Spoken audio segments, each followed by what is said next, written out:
Oh, man, this is really living.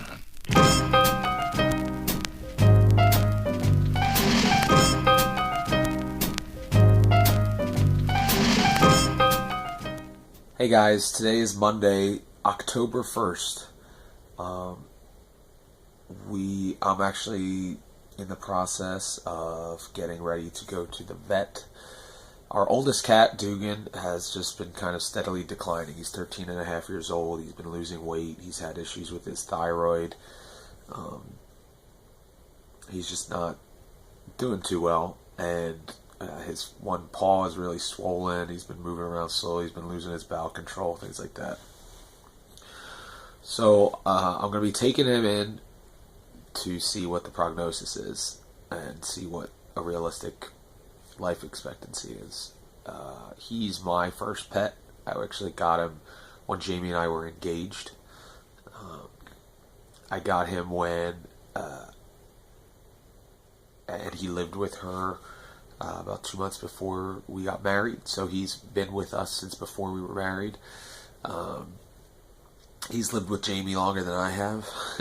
So yeah, I don't know. I'm hoping that when we get to the vet that she'll say, he's got an infection in his foot, or, give him this medicine and it'll be fine. But if it's more along the lines of he's lived a good life, he might have another few months, and we'll have a hard decision to make, obviously. He's been breathing really labored, hasn't really been as active as we're typically expecting him to be.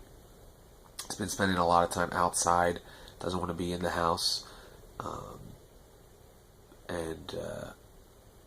So not going to be a good week in the Desiato home if the worst case scenario proves out to be what happens. So I'll update you guys. I got to go get the cage and get him ready to take him over there. So kind of a somber day when you have to prepare yourself for a decision that you don't want to make. Notice I'm not really looking in the camera because I don't want to see myself. But anyway, I'll talk to you guys later. Hey guys, it's Tuesday, it's October 2nd, 8:48. I'm on my way to Sight and Sound. As you can tell by my puffy red eyes, we had to say goodbye to Dugan yesterday. It's the first time I've actually really had to do that myself. We had another cat put down a number of years ago. That was Jamie's cat. And that was difficult. But this one, man, this was my first real pet. Got him while, like I had said before, I was engaged to Jamie. And he was just the coolest. I had the kids come to the vet. She just said he's got a lot of different things. He's an old cat.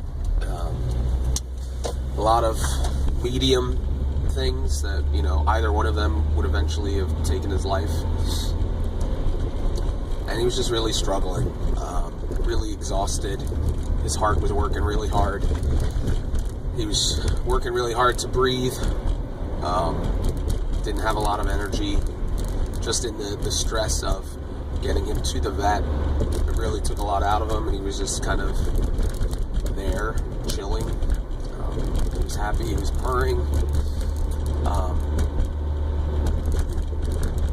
But once we made the decision, and they had to put the IV into him to administer the sedative, he was pretty tired, and he just kind of laid there. The kids came, said their goodbyes. It was really difficult, man. I haven't really dealt with a lot of loss in our family. A grandparent, for me, about 5 years ago or more, and their great-grandmother, Jamie's grandmother, passed away a couple years ago.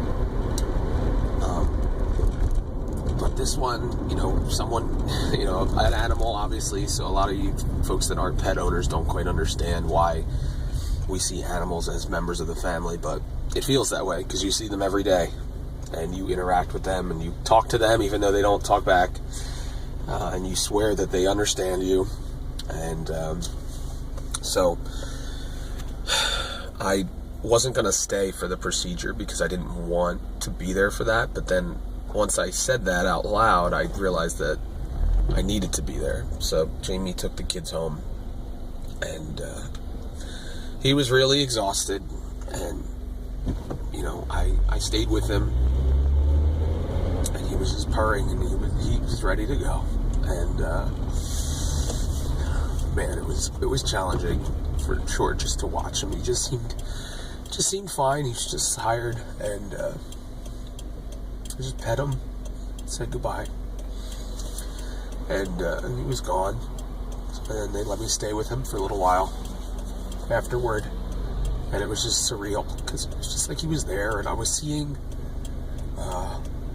phantom breaths in my eyes. It was an illusion, obviously, but it just looked like he was sleeping. And I spent a lot of time with him. And I just it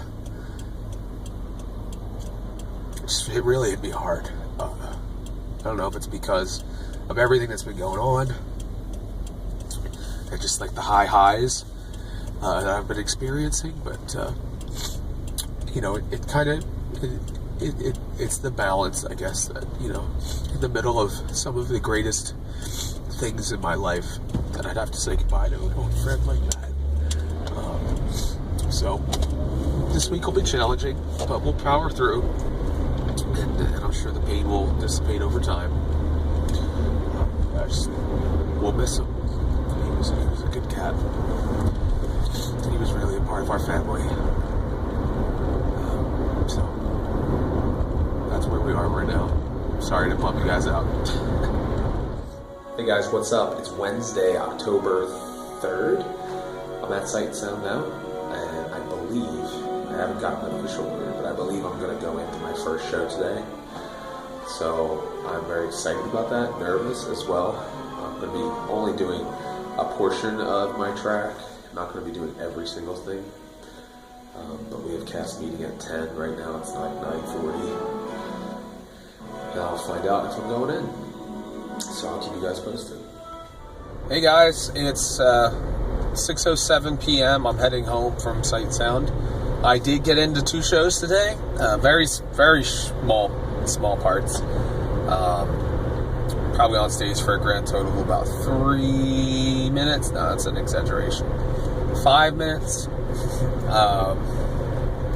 But, I'm eager to get in there, obviously, but they must know that it's overwhelming, because the very first time I was on there, I was like, I don't know what the heck to do. I feel so insignificant on this massive stage. So they must have had people try to jump in, and then they were like, so anyway, tomorrow I will be probably able to do a little bit more. But people were excited to see me in there, which is nice. And it's my first day spending in the dressing room with all the guys and trying to befriend them and just do my part to help the show. So, sigh of relief. Day 1 in the actual show is over, and it can only improve, hopefully. And I will catch up with you guys tomorrow. What's up, everybody? It's Thursday, October 4th, if I'm not mistaken, 4th. Just about at Sight and Sound. It's 1:47 p.m. Got 2 shows today, 3 and 7 o'clock. And I'm hoping to get in a few more scenes today. Tomorrow, I have the day off because it's the final weekend of Evita. I'll be doing a lot of work on Discover Springford and things like that at home. This has been a week, obviously, of emotional lows, with Dugan being put down, but also emotional highs. Excuse me, sorry. Getting in my first Sight and Sound show. Crazy to think that I think it was 6 weeks ago, I was auditioning for Sight and Sound, and now here I am going to perform for the second straight day. Crazy. But it was so... there was such a stress level for me yesterday in terms of I don't want to mess anything up, just focusing and just taking it all in, and and trying to just stay where I was supposed to be and all that kind of stuff, that I kind of didn't, I wasn't able to enjoy it as much as I would have liked, just because I'm so in my head about it right now. So I'm really looking forward to the time when I know what I'm supposed to do, I know where to go, it's in me, and I can just relax and enjoy the opportunity to perform at Sight and Sound, which has been my dream for the last 4 years plus. So anyway, I'm really looking forward to getting to that point. The sooner the better. Hey guys, it's Friday, October 5th, and I am on my way to Broadway Theater in Pittman for the first performance of the final weekend of Evita. We did get new phones, but we have not had a second to get them set up. So that's why I'm still getting all the glitches and all that. So I'm very much looking forward to a new phone. Really, my allergies are really getting bad. A lot of post-nasal drip on my vocal cords, so let's see how it goes this weekend. It's actually the first of 7 performances in the next 4 days. I have a performance tonight, 2 tomorrow, 1 on Sunday, and then 3 at Sight and Sound on Monday. Thankfully, my track at Sight and Sound is not that as physically or vocally demanding as the Evita, so it shouldn't be too big of a deal to end on that note. It'll just be a long day. It's more from a mental standpoint. Yeah, and then I will be starting next week, starting Monday, I will be at Sight and Sound full time. Unfortunately, the home that I had listed for sale was under contract, and the buyers, after having the home inspection, decided to terminate the agreement of sale. First-time home buyers, basically they had no idea that there would be things noted in the home inspection that would require repair or would need to be replaced in the future, like the central air system or the heater. All of those things that come with buying a home, apparently that scared them so much that they didn't want the house anymore. Even though it's all working, it's original to the home. It's a 20-year-old home. That's what happens when you buy a home. You take on that financial responsibility. But anyway, so it's back on the market. Hopefully we will get somebody under contract very quickly. Hey everybody, it's Saturday into Sunday, October 6th or 7th, depending. It's 12:49 a.m. I'm heading home from Pittman, New Jersey. Had a great night of shows. I also had some friends come see the show today, and they were super kind, and they actually watch this show. So Ryan, Alicia, thank you for making the Acting Realtor appointment viewing. That's amazing. And anybody else, thank you for watching this. Great time. Went out with the cast afterwards, since our final show is a matinee. There's not really a cast party or anything like that. So we went out, and I hung out with them for a little bit. Just very kind. I'm so glad that I've had the opportunity to make so many friends in theater, and they're genuinely nice people. You know, I haven't really had too many experiences with the clickiness and the cattiness that happens in the industry.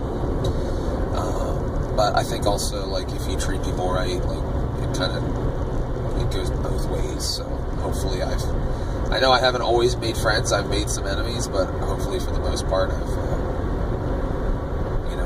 I've done right by people. So anybody I have done wrong by, I apologize. And I don't know why I'm saying all this stuff, but I'm just kind of very reflective, as I often am late at night driving home in the solitude of my car. I have a lot of great musings, so that's all. And I'm going to stop looking at the camera because Ryan said not to.